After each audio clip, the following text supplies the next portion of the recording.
We rode silently for some time, with my initial assumption being that we were going back to his hometown for him to tell me the rest. As we drove, however, I began to realize that we were going north rather than east, taking the highway for 2 hours before he turned off onto a small paved road that later led to a gravel one. Another few miles and we turned onto a concrete driveway that led up to a metal gate and a chain-link fence topped by razor wire and several surveillance cameras. A sign next to the gate read Ginger Solutions, Incorporated. I looked over at my grandfather perplexed. "What is this place? Why are we here?" He smiled at me as he tapped a remote attached to his visor and the metal gate began to open. "We're at the Batcave." I couldn't do research and other things related to all this close to home, so I bought this place. He was pulling through the gate now and gesturing to the 3 large warehouses contained within the fence's perimeter. This used to be a warehouse for an importer guy sold drugs and carpet, I think, but when he died the place sat unkept and unsold for years before I found it. Got it for a song, though the repairs and modifications did take some time and money. He pointed to the farthest building. "That's the main building there in the back. These other 2 are mainly for storage and some fake inventory in case the place ever got audited or broken into.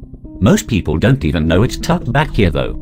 As we drove past the first 2 buildings, I saw relatively new-looking signs cautioning forklift safety rules and the importance of always wearing a hard hat and gloves. I pointed at them. "Safety first, huh?" My grandfather nodded. "Yeah, me and my non-existent workers have never had a workplace death since I bought the place." He paused. "Well, except for outsiders." We parked outside of the building and he led me to a door with a keypad, making a point of showing me the code before we entered. Inside was largely empty except for a pickup, an SUV, and a corner of the building that had been converted into a workshop of sorts, filled with workbenches and tools along with a heavy oak desk. I looked at him questioningly. "The Batcave?" He let out a chuckle. "No, not this." He walked over to a far corner that was largely in shadow, and as I drew closer I saw that it contained a stack of what looked like corrugated roofing tin. He went to a spot at the edge of the tin and stepped on it with his foot. With a loud hiss, a portion of the tin lifted up to reveal a growing slit of amber light. As it expanded, I realized that a large hydraulic hatch had been camouflaged by the pile of scrap and was now opening to reveal a set of concrete steps leading down into the ground. My grandfather pointed at it proudly. "Batcave." He led me downstairs, which consisted of a short hallway with a small living area including a shower, sink and toilet on one side, and a larger room that was clearly a lab of some kind on the other. At the end of the hall was what looked like the door of an old bank vault. When I mentioned that to my grandfather, he nodded. "That's because that's exactly what it is." As you can imagine, after I got this place I had to have all this underneath added in. I convinced the contractor I was some kind of doomsday prepper. He was into that stuff too, so he actually gave me a discount. But it was still ungodly expensive. He pointed to the vault door. "But this I actually got for free." Kind of. He took 2 large metal keys from his pocket and stuck them in the door. They turned with a large, metallic thunk that made me think of bank robbery movies I had seen. He then gripped the wheel in the center of the door and gave it 2 full turns before tugging the door open. Lights came on inside as the door swung aside, and looking inside I could see he had more than just a vault door. He had an entire vault. Safety deposit boxes lined the walls, and in the center a heavy metal table had been bolted to the floor, with several smaller tables on rollers surrounding it. Some were filled with medical supplies or tools. Others were filled with items you would find in a garage. Drills, pruning shears, hammers, knives. Along several places on the wall I saw what looked like metal mesh cages that seemed to contain something, possibly cameras. Everything was immaculately clean, but it did little to make the room seem less sinister. It looked like a cross between an operating room and a torture chamber. Speaking the thought before I realized it and looking quickly at my grandfather, afraid I'd hurt his feelings. But he was nodding as he looked into the room before meeting my gaze ruefully. "That's pretty much what it is, if I'm honest. I got this vault from a defunct bank in Arkansas after I had started work on this place. The bank building was being converted into a restaurant of some sort, and they just wanted the vault gone. So I had to pay for the removal and transport, which was quite a bit even 20 years ago when I got it, but it was worth it." He pushed the door back closed and led me back into the living space. Aside from a cot against one wall, it contained an overstuffed chair and a sofa along with a pair of small tables. Sitting on the sofa, he gestured for me to sit in the chair. "Before I try to tell you any more, I think I should show you something." As I sat down, I saw he had picked up a tablet from the small table next to the sofa and was tapping at it. After a moment he handed it to me. It was a video, and even before I hit play I could see it was taken with a camera in the vault room.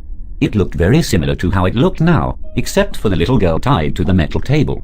I felt my stomach lurch, and I had to fight to resist the urge to ask more questions before hitting play. But I had come this far, and I needed to see it through and have some faith. When I started the video, I could see the girl struggling at the straps that held her. The video was not of the best quality and seemed to have been filmed through some kind of mesh like those small cages I had seen in the room, but I would have guessed she was no more than 10. After a couple of minutes of tugging at the straps, she became deathly still. I leaned closer to the video, squinting to look for any signs of life. Nothing. I glanced at my grandfather. He pointed to the tablet. Keep watching. Returning my gaze to the video, I waited and watched. Several minutes passed. Suddenly, I saw the briefest glimpse of her entire body seeming to flicker or jump, and then the video went scrambled for half a second.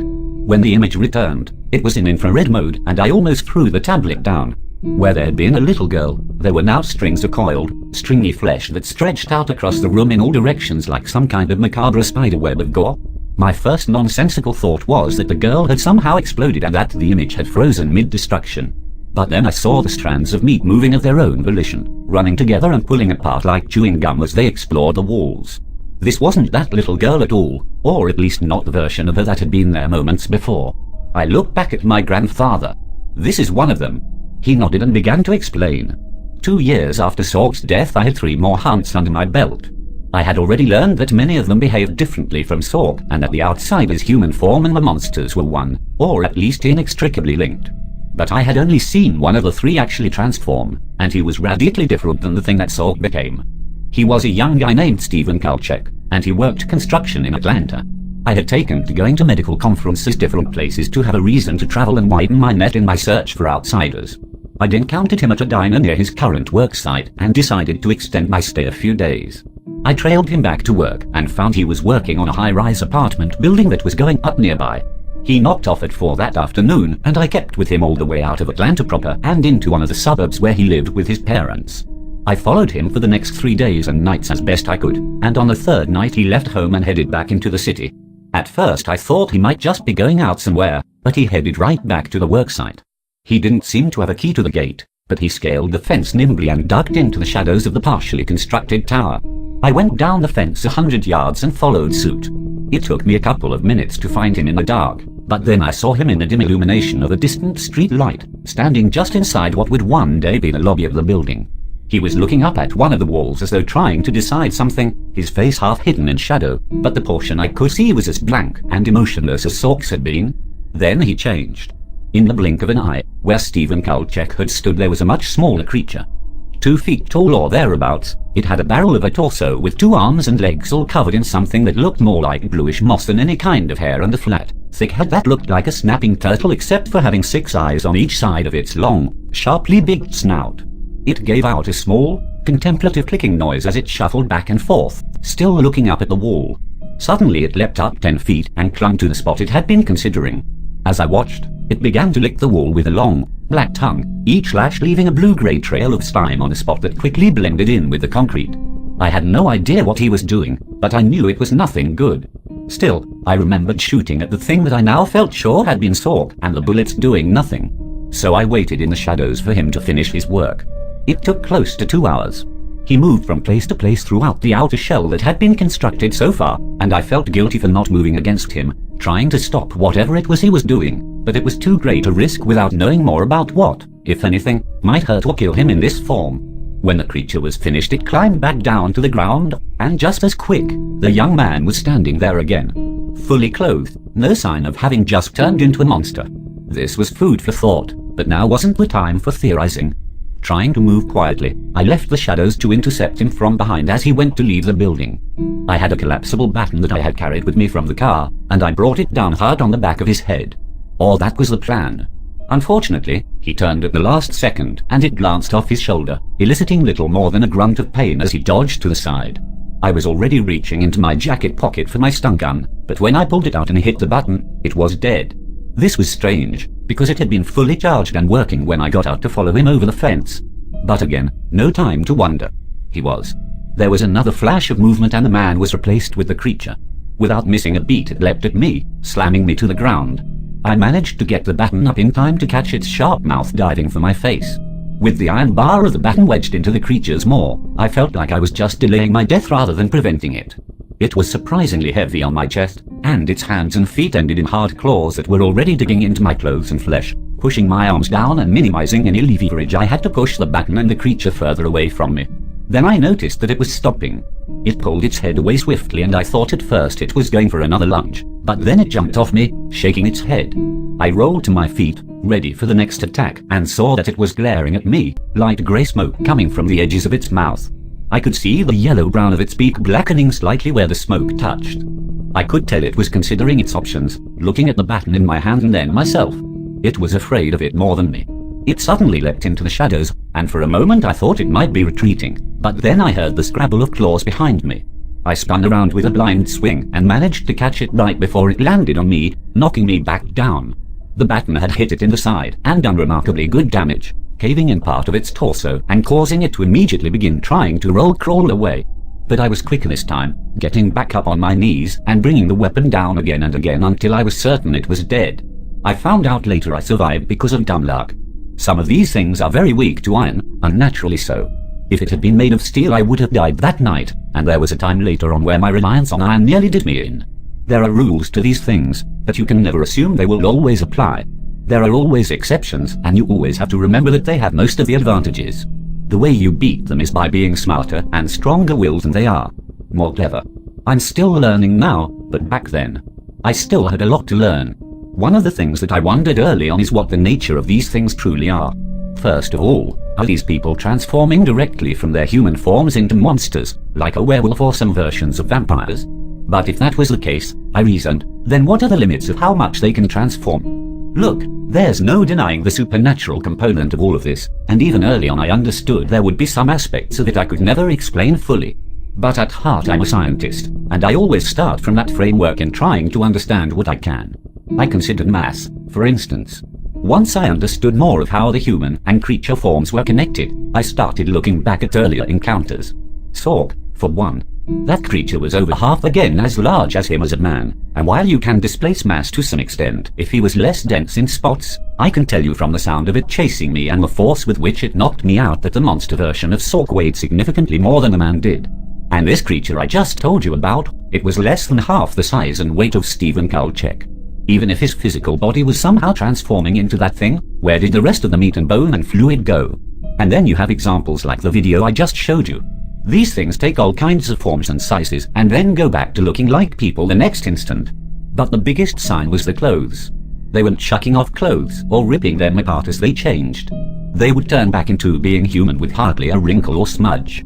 So they aren't transforming, they're swapping places. It was a theory at the time, but since then I've managed to get some footage slowed down enough that you can see the transition happen, if just barely. It's similar to when you drill through the seed, though it happens even quicker. One moment, the person. Next moment, the monster. Or, to be more accurate, they are both the monster, just with different strengths and weaknesses inherent to each form. Both are capable of doing a great deal of harm, and I've seen more than a few that seem to rarely change at all to their other form. Their goals don't require it, I guess. When I had this place set up, I redoubled my efforts to learn more about them and those goals. I have a very secure closed-circuit filtration system running into that room, so I can control if there's air or not and pumping gas to sedate or kill if I need to. The system has no ties to the other ventilation down here, so even if one of these things turned into a mist it couldn't get out once the room is sealed. Though I doubt that's a possibility in any case. One of the consistencies I have found between all these outsiders is that their non-human form is always at least semi-solid and is never so small that it can't house the seed. The seeds do show up on RIS if you know what to look for, but for obvious reasons I've never been able to scan one in creature form. But I believe the seed is the key. It acts like a gateway between this reality and wherever those things come from. What looks like a transformation is actually a swapping of sorts. But if you destroy the seed, you destroy the gateway, and if you kill the human body, the seed will dissolve approximately 37 minutes after brain death. That's by design, I think. Just like most of this is by design. As he had talked, my grandfather had been animated telling about his encounter with Kulchek, but that life had drained away as he talked about all he had learned. Now he was silent a moment, staring off with a melancholy expression before looking back to me and forcing a smile. He leaned forward and tapped the tablet. Did you notice the wire mesh in front of the camera in the video?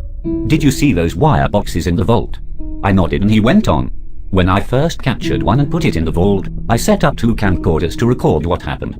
I didn't think there was any real risk of it getting out, and I had gas ready if I needed to knock it out or kill it, at least assuming that gas would work, because again, you can never assume anything is certain with these things. In any case, I lock it in, it wakes up, it transforms for a while and tries to get out. I can hear it beating against the door. Then it tries swapping back to the person, a pretty woman who ran a wedding boutique in Memphis, and I can just barely hear her screaming and crying as sympathetically as she could muster through the wall. I hit the gas, going and deal with her, and then I checked the video. The videos were blank and the cameras were fried.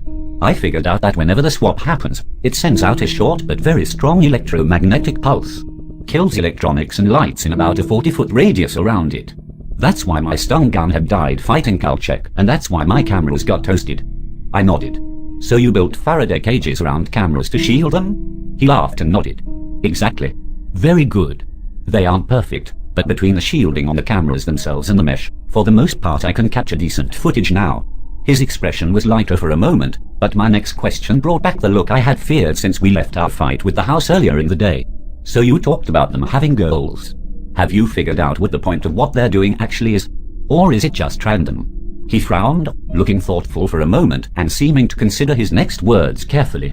I don't know what the overarching plan is, no, though I could guess it is a stage of some larger campaign to encroach upon or infect our world with their malignity. But that there is a plan, an intelligent design, is hard to deny at this point. He leaned forward, tapping his fingers individually as he made his points.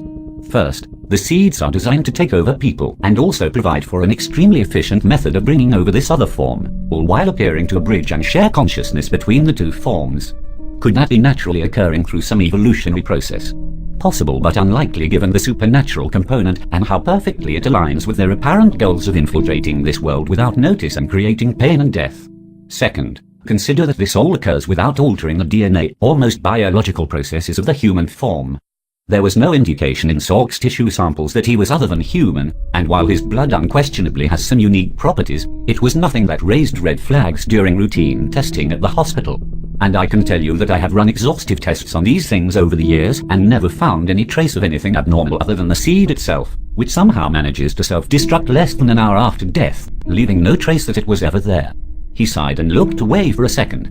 I could see he was on the verge of crying, but he held it in check, looking back at me with his iron gaze as he spoke. Third, look at who they target to take over. I have encountered close to 100 of these outsiders in just over 30 years. My guess is that there are at most a few thousand of them in the world right now, maybe less. But without fail, to the extent I can figure out what an outsider's individual goal is, the person they have taken is in a good position to accomplish it. It's not random, it's part of some broader plan. He rubbed his mouth and went on. I also know they have to be able to control and plan precisely who gets the seed. It's not like an infection or a bomb. It's selective. I frowned. What he was saying made a lot of sense, but it was still assuming a lot. How do you know that for sure? What aren't you telling me? He looked down, his mouth trembling slightly. I know it because of the odds. Say there are 3,000 of these things out there. Out of over 6 billion people, what are the odds that a specific person would have a seed? Extremely low. But out of all those people, against all those odds, I got one in me. I jerked involuntarily forward, blood rushing in my ears. What? You have what? I had to have heard him wrong. He looked back up at me, tears now welling at the corners of his eyes. They put a seed in